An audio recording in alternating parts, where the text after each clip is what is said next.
دوای چەندین مانگ لا دەرچوونی یاسای چاکسازی لە پەرلەمانی کوردستان بەپێی ڕێکارەکانی یاساکە دەبوایە راپۆرتی سێمی چاکسازی لەلایەن حکوومەتەوە ئاراستەی پەرلەمانی کوردستان بکرایە، بەڵام تا ئێستا تەنها دوو راپۆرتی سێمانگی ڕەوانەی پەرلەمانی کوردستان کراوە لەسەر داوای لیژنەی دارایی لە پەرلەمانی کوردستان و بۆ زانینی وردەکاری هەنگاوەکانی چاکسازی بانکێشتی هەریەک لا وەزیری ناوەخۆ و وەزیری پێشمەرگە کرا. بڕیاریشە 18 ئایار هەر یەک لە وەزیرانی دارایی و کاروباری شەهیدان و ئەنفالکراوان سەردانی پەرلەمانی کوردستان بکەن و ڕوونکردنەوە لەبارەی بڕگەکانی یاسای چاکسازی پەیوەست بە وەزارەتەکانیان بدەن.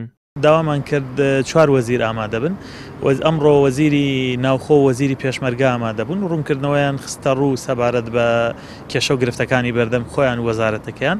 سبەینێژ وەزیری دارایی و وەزیری شەهیدان ئامادە بن. ئێمە ئامانجمانە بەڕاستی ئەگەرچی ئەمە تەمۆحی ئێمە نییە کە ئەم یاسایە بتوانێت لە ئاست کێشەکانی ئێستای هەرێمی کوردستان نابێت، چونکە کێشە و گرفتەکان زۆرن و چاکسازی و گۆڕانکاری ڕیشەییمان ئەوێ لە سیستەم و لە بەڕێوەبردن و لە ئیدارەدان خۆی لە بنەمایە هەموو یاسایەک محکومە بە ئاستی جێبەجێکردنی.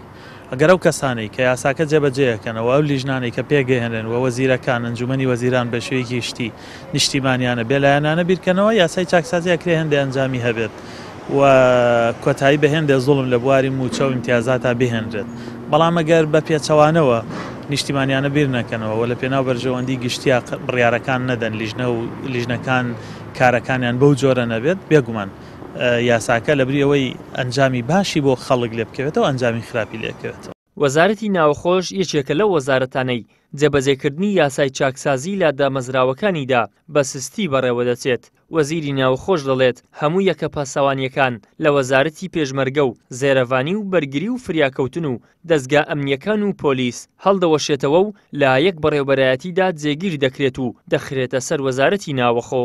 وەزارەتی ناوخۆ دەست دەکات بە دروستکردنی بەڕێوەبەرایەتێکە و ئەو پێکاتانەی کە لە چوارچێوەی یەکەی پاسەوانی دەبێت دروست ببن لە ئایندەیەکی نزیکدا دەکەونە بواری جێبەجێکردن.